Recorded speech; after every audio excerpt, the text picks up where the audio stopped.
Hello guys, welcome to the traders arena. So let's see कल हम stocks को और इंडेक्स को किस तरीके से ट्रेड कर सकते हैं और उसके पीछे का लॉजिक क्या है। तो कल हमने प्लान किया था कि प्राइस अगर ये इस लेवल पे ओपन होता है तो हम कुछ क्वांटिटी शॉर्ट करेंगे और फिर वेट करेंगे इस लेवल तक आने का। लेकिन प्राइस एकदम गैप अप ओपन हुआ। फिर उसके बाद और हमने अगर प्लान किया था कि प्राइस अगर इस लेवल में कहीं ओपन होता है तो हम साइडवेज मार्केट की प्लान करेंगे। मार्केट दिन भर एक रेंज के अंदर ही रहा, लेकिन लास्ट हाफ में एक ब्रेकआउट देके सेलिंग का प्रेशर आया है। तो लेट्स सी इसको कल किस तरीके से ट्रेड करते हैं।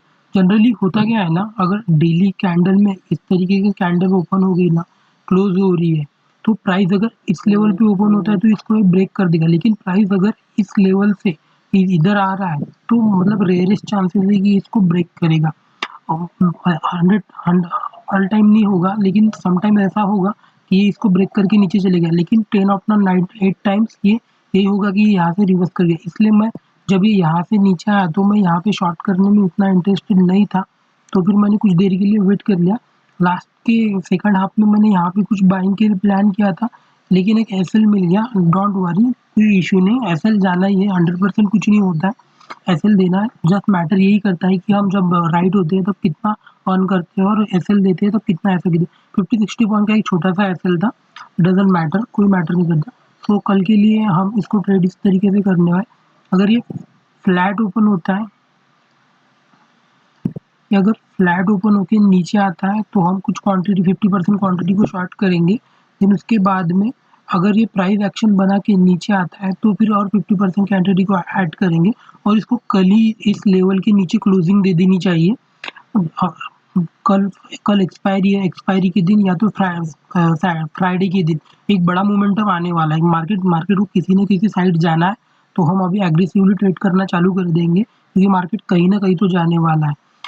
वन एक सिनेरियो ऐसा हो सकता है, लेट्स अज्यूम कि मार्केट अगर इस लेवल में ओपन हुआ तो ये पूरा वोलेटिलिटी जोन होने वाला है। इस लेवल में हम कुछ भी नहीं करने वाले, हम बाइंग के लिए एक ही टाइप में डालेंगे। अगर मार्केट 19,510 के ऊपर, 19,000 इस लेवल के ऊपर अगर निकलता है तो ही हम बाइंग के लिए कुछ प्लान करने वाले।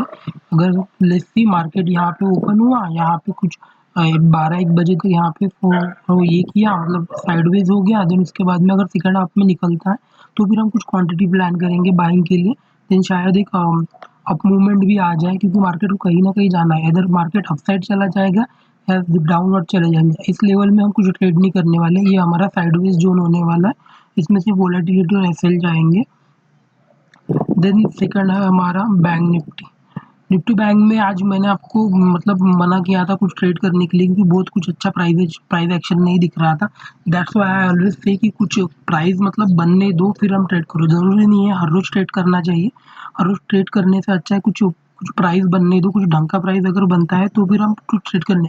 हमने प्लान किए थे कि अगर प्राइस फर्स्ट हाफ में अगर साइडवेज जाता है, देन सेकंड हाफ में ब्रेकआउट करता है तो हम ट्रेड करने वाले। प्राइस फर्स्ट हाफ में साइडवेज तो गया, लेकिन प्राइस ने ब्रेकआउट नहीं दिया, ब्रेकआउट डाउन साइड किया, और डाउन साइड में थोड़ा इंटरेस्टेड नहीं था। लेकिन अभी कल हम इसमें भी इंटरेस्टेड होने वाले। कल दो सिनेरियो हो सकते हैं। एक, अगर हम इसको डेली कैंडल में देखें, लेट्स सी हम इसको डेली कैंडल में देखते हैं। सो 4 दिन से कंटिन्यू सेलिंग आ रही है। आई ऑलवेज से कि selling always fast. Price close तो अच्छी क्लोजिंग दे रहा है, लेकिन मतलब उतना फास्टली नहीं आ रहा है। Selling is always fast, fast हो जानी चाहिए। यहाँ पे एक सपोर्ट है, अगेन एक सपोर्ट के पास आके खड़ा है, तो मैं मतलब सेलिंग के लिए उतना कुछ इंटरेस्टेड नहीं हूँ। लेकिन फिर भी अगर कुछ सेलिंग के लिए प्राइस मिलता है तो फिर हम सेल करेंगे, लेकिन बैंक निफ्टी को हम छोटे क्वांटिटी में सेल करेंगे। सो लेट्स सी इसको 15 मिनट में हम किस तरीके से ट्रेड करते देखना। फ्लैट खुला तो हम यहाँ पे कुछ क्वांटिटी सेल करेंगे। 40,000 तो 200 400 200 तक हमारा टारगेट होना चाहिए। बहुत बड़ा टारगेट इसमें मैं एक्सपेक्ट नहीं कर रहा। देन अगर एक सिनेरियो ऐसा हो सकता है कि प्राइस, वेट अ मिनट, एक सिनेरियो ऐसा हो सकता है कि प्राइस यहाँ कहीं खुला, अगर ये इस लेवल को ब्रेक करता है और अगर इस लेवल के ऊपर निकल तो फिर इस लेवल तक और इस लेवल तक ये प्राइस आ जाएगा और हमको एक अच्छी मतलब अच्छा एक मोमेंटम हो सकता है बैंक निफ्टी में बाइंग साइड। सो हम इसमें अगर अगर हमको बाय करना है तो हम बैंक निफ्टी को ट्राई करेंगे, और अगर हमको सेल करना है तो हम निफ्टी को ट्राई करेंगे। सेलिंग के लिए निफ्टी बहुत अच्छा दिख रहा है। अगर नीचे आता है निफ्टी तो कल ही ये इस लेवल के नीचे क्लोज हो जाएगा। कल ही इस लेवल के नीचे क्लोज हो जाएगा। और अगर नहीं आता है तो फिर ये कल एक साइडवेज दो बजे तक साइडवेज मार्केट के बाद में एक फिर शायद एक मोमेंटम कर दे। तो फिर 2 बजे के बाद अगर होता है तो हम बाइंग के लिए प्लान करेंगे। और अगर एक सिनेरियो हो सकता है निफ्टी में कि मतलब ये जनरली होता नहीं है लेकिन ये बहुत रेयरली होता है। कभी-कभी प्राइस बहुत बड़ा गैप अप खुल जाता है। तो फिर होता क्या है, आज जिन्होंने भी ये यहाँ पे शॉर्ट किए होंगे, वो लोग एकदम से कन्फ्यूज़ हो जाएँगे कि अरे ये क्या हुआ? मतलब प्राइस ने एकदम से इतना ऊपर कैसे खुल गया? तो जैसे ही इस लेवल को ये ब्रेक करेगा तो एक स्ट्रॉन्ग बाइंग आ जाती है। सो ये जनरली हाँ, बहुत बार होता नहीं है लेकिन जनरली हो जाता है, इसलिए मैं आपको बता देता हूँ। तो अगर ये ऐसा कुछ सिनेरियो बनेगा तो फिर हम अगर यहाँ से एक प्राइस एक्शन बनते ही इसको ट्रेड कर लेंगे और एक बड़ा मोमेंटम हो सकता है। कल नहीं तो परसों एक बड़ा मोमेंटम तो होने ही वाला है। हम ट्रेड करने उसके बाद में हमारा फिन निफ्टी को देखते हैं। फिन निफ्टी में भी मैंने कल आपको बताया था कि फिन निफ्टी में मुझे बहुत कुछ अच्छा मतलब ये दिख नहीं रहा है प्राइस। हमने कल प्लान किया था कि अगर प्राइस इसके नीचे आता है तो हम कुछ ट्रेड करेंगे, लेकिन प्राइस ओपन हुआ ऊपर ही ट्रेड करते रहा, साइडवेज था। फिर मैं प्लान कर रहा था कि अगर ये सेकंड हाफ में कुछ निकलता है तो फिर मैं यहाँ पे कुछ बाइंग करूँ, लेकिन ये फिर से सेलिंग के लिए आ गया। मैं सेल करने में इसमें बहुत ज़्यादा मतलब इंटरेस्टेड नहीं था, क्योंकि बहुत बड़ा कुछ टारगेट नहीं है। तो फिर मतलब अननेसेसरी एक रिस्क लेके एक छोटे से टारगेट के लिए ट्रेड करना मुझे पसंद नहीं, क्योंकि मैं तभी ट्रेड करना पसंद करता हूँ जब मेरे फेवर में कुछ अच्छा और रिस्क टू रिवॉर्ड मुझे मिलना चाहिए। क्योंकि मैटर नहीं करता है हम कितने बार ट्रेड करते हैं, कितने बार रॉन्ग या राइट होते हैं। मैटर बस यही करता है कि हम कितना अर्न करते हैं जब हम राइट होते हैं, और हम कितना लॉस करते हैं जब हम प्रॉफिटेबल होते हैं। सो लेट्स सी, इसको इस तरीके से ट्रेड करना है। और अगर अगर और मैंने आपको एक चीज़ बता दी है। डेली कैंडल में हम देखते हैं जनरली होता क्या है। डेली कैंडल में मैं आपको एक चीज़ बता देता हूँ। जनरली होता है ये प्राइस ऊपर गया, बायर्स आए, यहाँ से इसको ब्रेकआउट होकर ऊपर चला जाए, नहीं गया, देन सेलिंग आई, देन सेलर्स हॉल्ट कर गए, देन बाइंग आई, फिर से ही उसको ऊपर चला जाए। अगर ये इसके नीचे आता है तो इस लेवल के नीचे आता है तो एक शार्प सेलिंग आ जाएंगी। इस लेवल तक भी ये सेलिंग आ सकती है। हम वेट करेंगे कहाँ तक सेलिंग आ सकती है। और अगर ये इसके ऊपर निकल जाता है तो फिर एक अच्छी बाइंग भी आ सकती है। तो मार्केट कहीं ना कहीं जाना है, 1-2 दिन में हमको पता चल ही जाएगा। आपको बस पैसा बचा के रखना होता है। इस जो साइडवेज मार्केट होता है इसके अंदर अगर आप लूज़ नहीं करने वाले हो तो यहाँ आपको कहीं ना कहीं पैसा मिल ही जाने वाला है।